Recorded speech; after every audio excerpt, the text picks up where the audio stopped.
کانال سجاد تک خوش اومدید.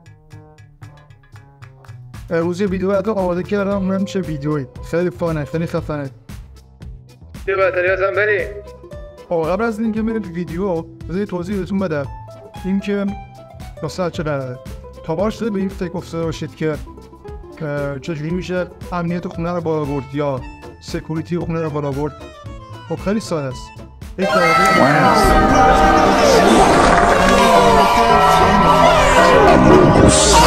نه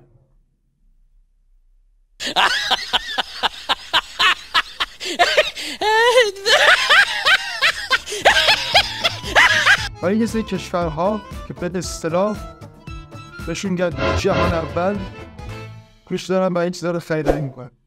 پس ویدیو رو براتری بزن بریم. راستی نمی سابسکرایب کنید دعوت کرد. خب ویدیو اولی که ما بهتون نشون بدم بهش میگن پینت کم. خیلی عجیبه، خیلی کوله، خیلی خفنه. یه توضیح بهتون بدم قبلش داستان چه قراره. اینکه این تکنولوژی شبیه یک پروژه کوچولو میمونه که معمولا توی محبته و حیات خونه نصبش میکنن. وقتی یک غریبه به فاصله 30 متری به اون نزدیک میشه، سنسورهای امنیتی هوش مصنوعی اون دست به کار میشن، به طرف غریبه رو شناسایی میکنن و بعد اتوماتیک بهش شلیک میکنن. خیلی باحاله نه؟ یه چیز دیگه هم تا یادم نرفت و اینکه خود صاحبخونه میتونه اون اپش رو توی گوشی نصب کنه و خودش دستی شلیک کنه. خیلی کوله نه؟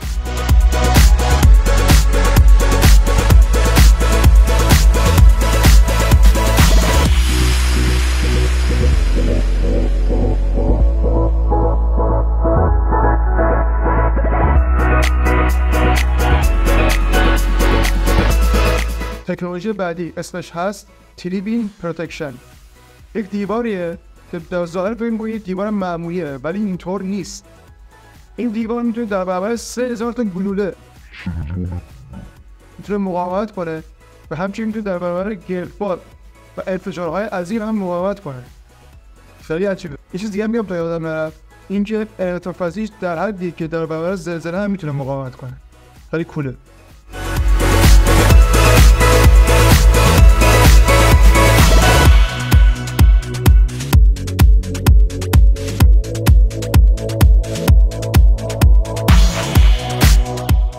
تکنولوژی بعدی که من بهتون نشون بدم اسمش هست استرانگ استرپ. خب یک سطل زباله است در ظاهر، سطل زباله ساده. میدونم تا ظاهر خیلی خنده داره، تعجب دارید نه؟ و با تکنولوژی که داره میتونه موجودات موذی رو مثلا موش، سگ، مامان خیلی عجیبه. در واقع این سری سنسورها داخلش هستن که یه سری نویز ایجاد میکنن که باعث میشه موجودات ازش فراری باشن. خیلی باحال بود داره.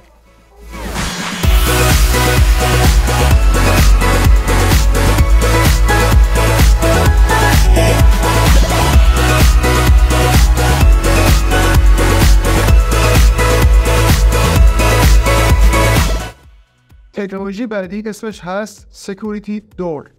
خب در واقع یه سری درهای عجیب هستن که معمولا توی ورودی خونه ازش استفاده میشه.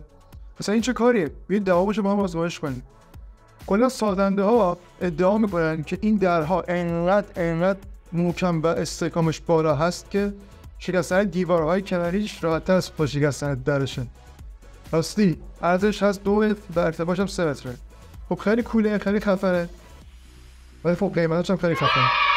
ولی پولش نره.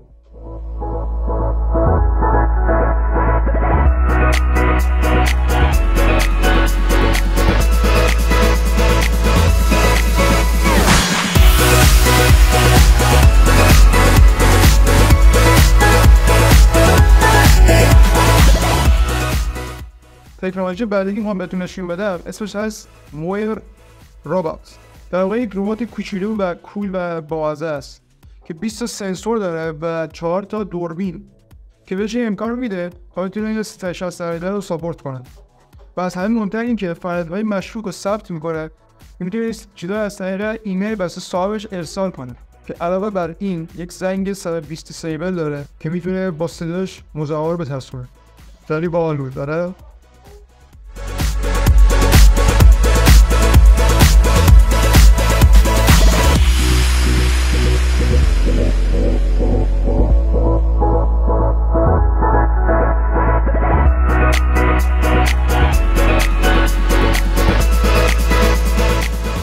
تکنولوژی بعدی اسمش هست وایلنتام گارج دور.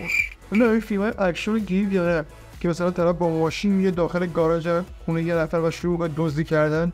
این سارقان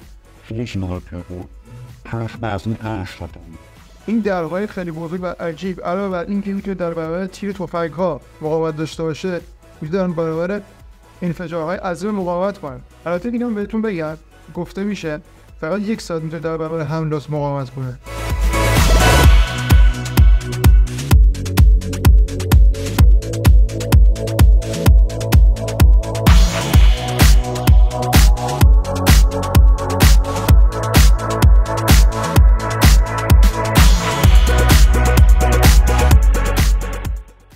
خب یکی اسمش هست گاردن اول. در واقع این جغدها برای ترسوندن حیوانات وحشی در حد وحش درست شده. یعنی که مثلا اینو جناب ماهتون نصبش میکنید و حیوانات وحشی مثلا راکون این حیوانات رو در واقع میترسونید. البته چشماش اینقدر وجودتر شده که در شب میتونه یک انسان بالغ رو هم بترسونه. خیلی خنده داره. خب میتونه از پشت صدا تولید کنه، صدای خیلی ترسناک، و اینکه قیمتش هست فقط $53 که میتونه از خود آمادا و یک سری از شرکت‌ها خریده شده.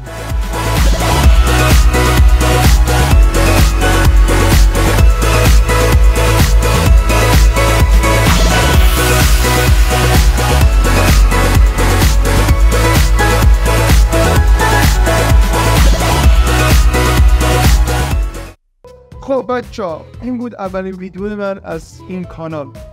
یه چیز بهتون بگم راستی، این که من چون اولین ویدیو همه دارم ضبط میکنم و خیلی به ساپورت کردن شما نیاز دارم، واقعا میگم. این که خلاصه بهتره کنید دیگه، لایک کنید، سابسکرایب کنید، کامنت های انگلیسی بذارید که سوالتون نپره.